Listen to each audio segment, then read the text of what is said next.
Hi everyone. I meant to put this video out almost 2 months ago now. I think it was the end of August, and here it is already close to the end of October. So I'm sorry, it's been busy, haven't had time. But here I am doing what I can do. So in this video, excuse me. So in this video, I'm going to talk about the double brew day that I had a couple of months ago because I was getting ready for the Thomasville Brewfest that is coming up this coming weekend, which is October 25th, which is Saturday. I had a lot of fun getting ready, and unfortunately, I was not well versed on Georgia law when it comes to um, giving out homebrew beer at events. In the state of Georgia, it is not legal, as far as I know, to the best of my knowledge. And I did not know this until about 2 weeks ago.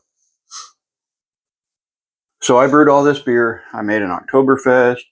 I made a smash beer with Mandarin and Bavaria hops and Vienna malt. I made another IPA, which turned out absolutely disgusting. There's not very many times I would dump beer, but this one's going to get dumped. And I actually already had it. I had a peanut butter porter that I'd been sitting on for God knows how long. So I took that, or I got that ready. So now there's my 4 beers. I also did make a Smittix clone, and that's what's in this glass right here. Not this other beer, not the other beer that I'm gonna talk about in a minute. Has 0 head retention no matter what I do. However, it's carbonated and it tastes good. So I'm going to drink it. I enjoy it. My friends have enjoyed it so far. But let's get down to the brass tacks and talk about what's in the video. I made the Smittix clone, which is right here, and I made an IPA. The day itself went pretty good considering it was, towards the end of August in Florida in the summertime. It was the first time I brewed in my brew shed. Before that, I was brewing in my screen room, under the carport, in the backyard, kind of wherever I was ready to set up and brew. And I really wanted to brew more in the heat of the summer. Not that I want to brew every weekend, but I want to brew in the summertime so that I can brew fall and winter beers. I want to start brewing with the seasons. I've never done that before, and I'd really like to try that, whether it be a lager or an ale or what have you. So I converted my tool shed, which is only like 64 square feet, into my brew shed. My whole brew setup fits in there, as you guys can see in the video. I can get water in and water out. The only thing that I ran into that was a problem was keeping it cool. I do have an air conditioner in there, and it kept it around, if I had to guess because I didn't have a thermometer in there, around 75 to 80 degrees. And considering I have the little plastic doohickey where it covers the doorway and kind of tries to keep the heat from coming in, didn't do too bad. But I have an idea that I'm going to try next time I brew in the summer, because it is starting to wind down for the year as far as the heat goes. The one thing I was happy with when I was reviewing the footage that I have put in this video was that you once the microphone was on, you couldn't hear the air conditioner or the exhaust fan that I had going.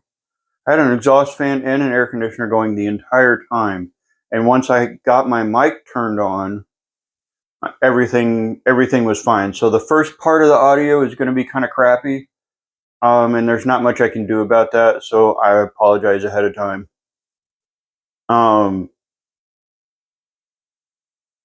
But with that said, the brew day itself went pretty good.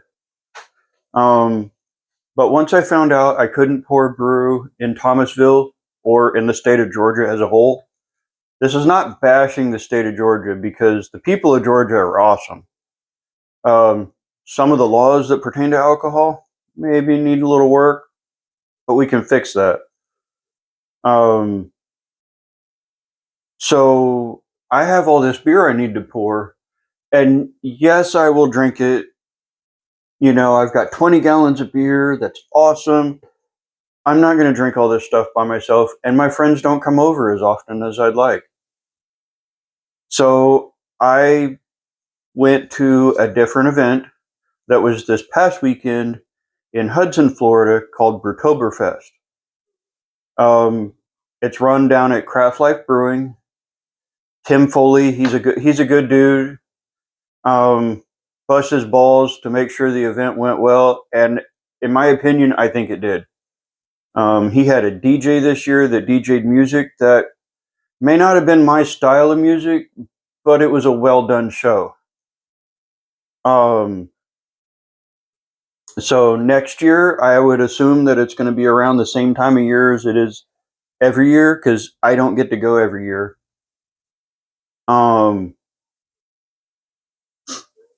I will probably try to do that again next year because it was a lot of fun.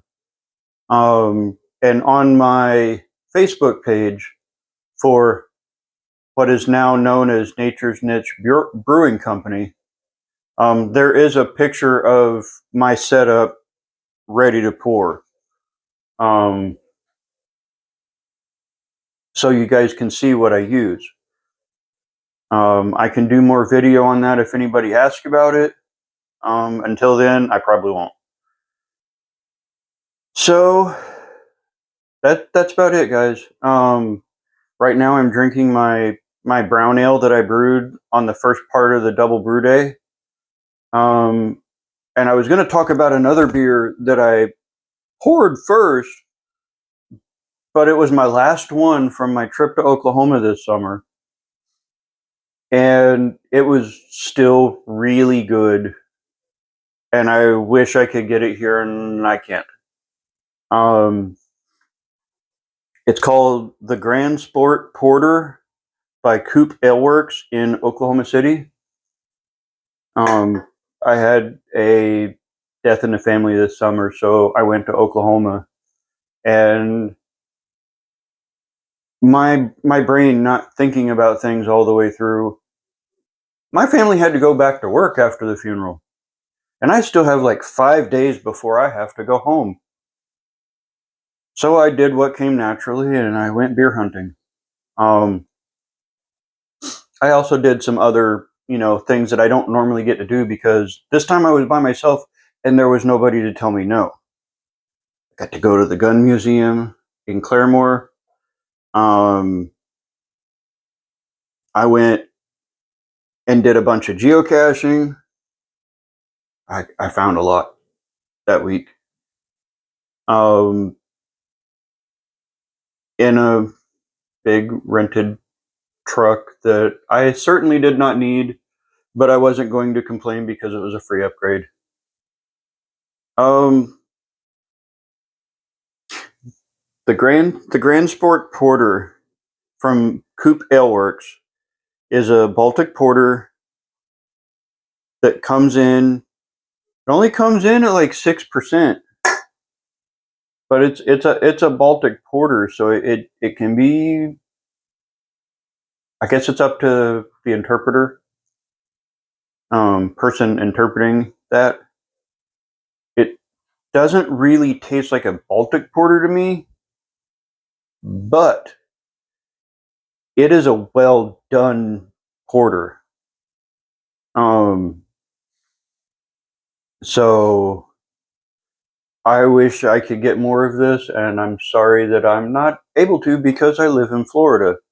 You know, I snuck these on the airplane on the way home, and all 14 beers made it, because I know how to pack. My brown ale came in at around 6.5% ABV, and the IPA was right around 7. Right around 7.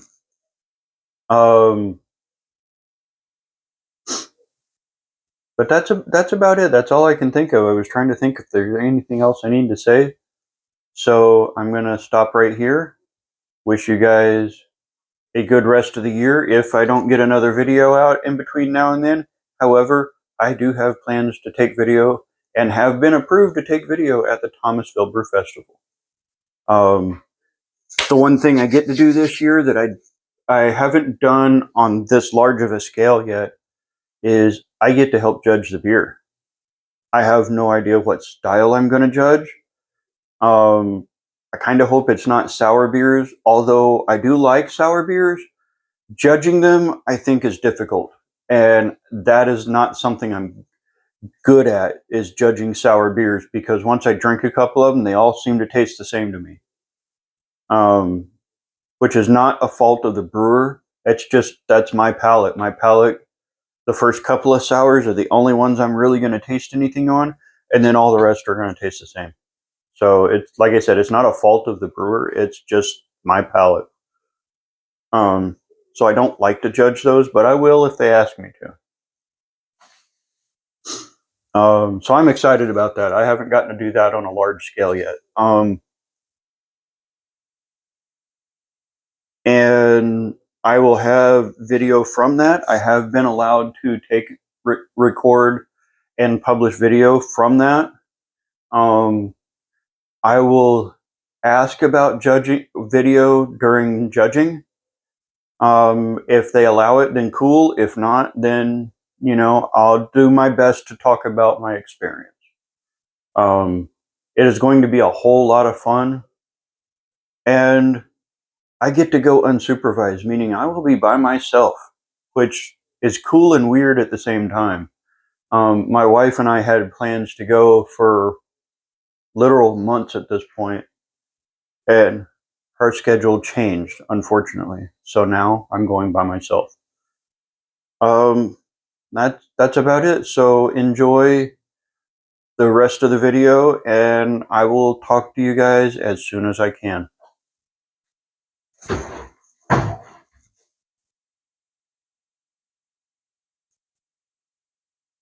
Morning, everybody. I know my camera might be off a little bit because I'm trying to do this as I go.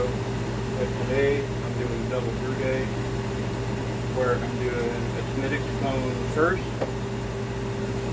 and then I'm going to do an IPA. I'm not going to show you every part of both beers. I'll take little videos along the way, and I'm going to get into mashing a little bit. And yeah, I guess that's about it. I'm probably going to be live for a while on something, so hopefully those that know, and those that don't, hopefully they find out. I can't go live on YouTube until I get 50 subscribers, which is where I think I'll do better at in the long run anyway. So for now, enjoy the show, and let's see how many mistakes I can make today.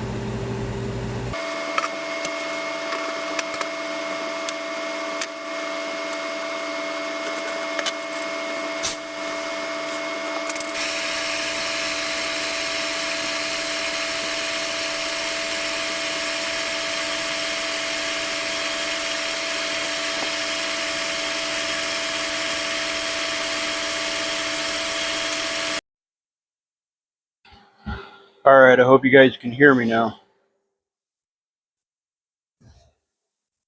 So, for today's beer, I grabbed the wrong recipe to start with. Good job, Bill.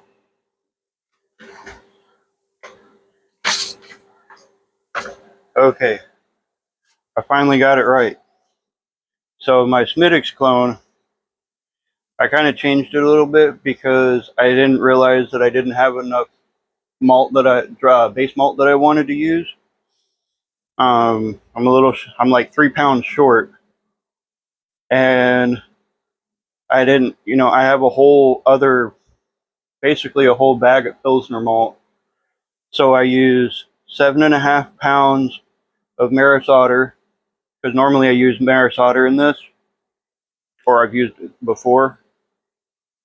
And to bring it up to 10 pounds and 12 ounces, I used 3 pounds and 4 ounces of Pilsner malt. I don't know what it's going to do because I've never used Pilsner in this before. I can't imagine it's going to be bad. So it's not really a Smittix clone anymore, but it'll be good beer. 12 ounces of Cara Aroma, 2.4 ounces of chocolate malt, 2.4 ounces of roasted barley, and 2.4 ounces of Victory malt. And that should give me the color that I'm looking for. It's going to, like I said, it's going to be a little different than an actual Smittix clone because I used Pilsner malt, but the rest of the malt should work really well. I started off with 9 gallons of my total water volume. Because I do brew in a bag, I prefer to start off with my total water volume. I've been getting really good results that way, and my efficiency did not suffer like I was afraid it was going to, because most people said, well, if you do that, it's going to do this. It's really not. So there's that.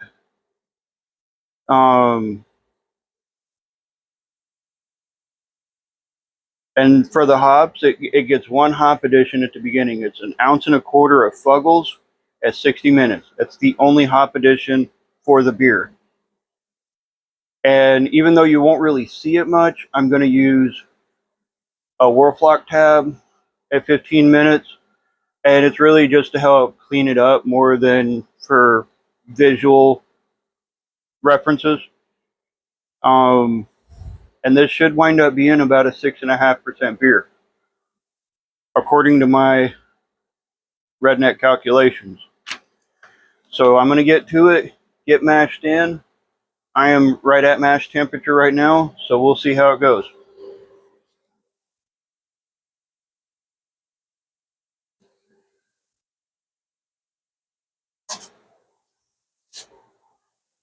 I'm using my Spike Solo system. I think it's called the Solo system. I might be wrong. I keep wanting to call it Halo, but I don't think that's the right model for this. I heat my mash water up to 158 degrees. And what I'll do before I put my mash in, because I want to be in that 150 to 152 range when I get my grain in. But with that said, what I'm doing is I'm going to go ahead and mash in, get everything good to go, and then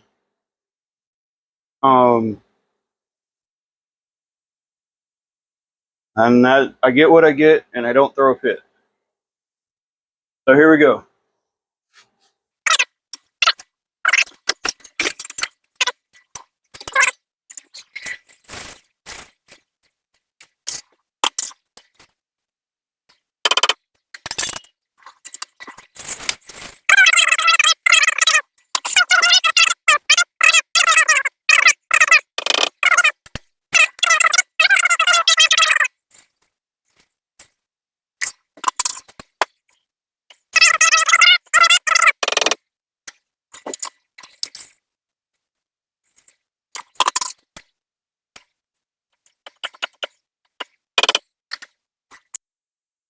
All right, I'm all I'm all mashed in now. And I'm right at 151, where it's about where I wanted to be with this beer, so I'm going to let it run with that. I've got my recirculation pump going. You notice how it's already turned brown? That's pretty cool. But over here, hopefully I get this right because I'm not good with turning the camera. But over here is what I'm using to heat up water for the next beer, which is going to be the IPA. What I'm trying to accomplish here is just saving a little bit of time. Once the Smetics gets to a boil, then I'll turn those on and get my next round of water up to mash temp. So as soon as I'm ready to go, I can put the water in and it'll be fine. So I may take a little bit of video when I'm getting that started, but because this is such a small area to film in, I don't know if I'm going to have anywhere to put this camera yet. So we'll see. All right, here we go. We are all the way done with the mash, and we're getting ready to boil. We're actually fairly close to boil. I'm at 196 degrees and counting, and I have fired up the 2 brew pots. And when I say fire up the brew pots, I mean they are set to mash temp for the next beer, because the idea behind it is to, once this is all done, I'm going to rinse everything out, get all the crusties off of it. And then when I come back in here, I should be able to go straight to my next mash without having to wait. Or if I have to wait, it's not going to be a long process.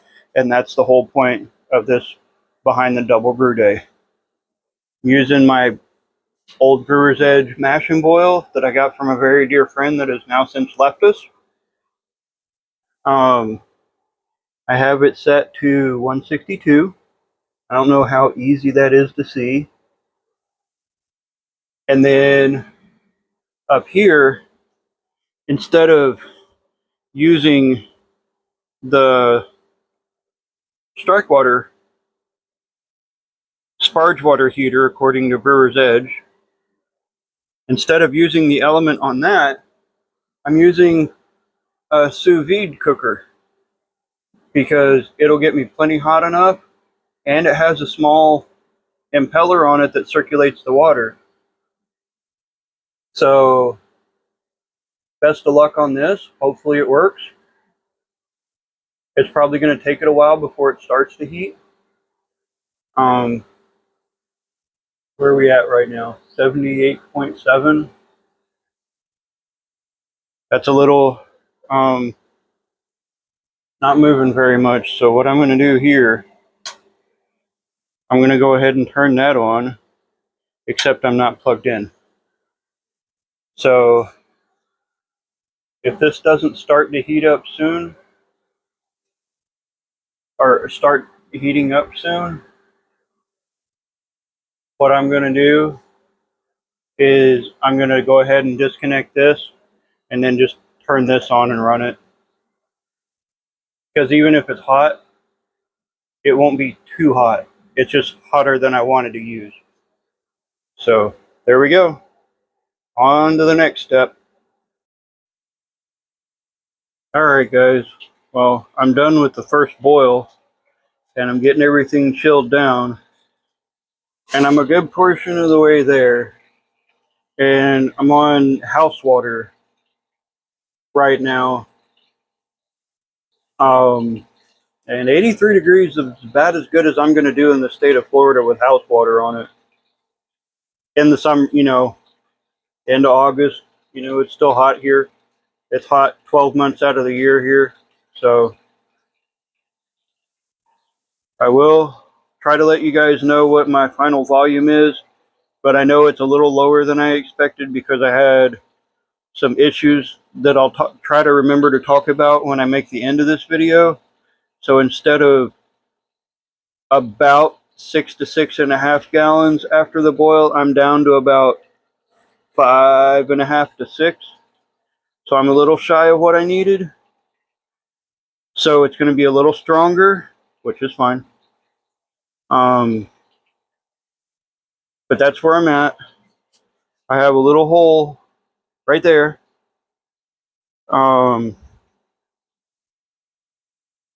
So I had some technical difficulties with getting the water through the little pipe because it had has an elbow on the outside. So I have to modify that so I can keep critters out of here. But there's my plate chiller and my pump, which I have to find a more suitable location for the pump because I kind of ran out of time and I needed to get this brew done. So I'll check back in with you in a little bit.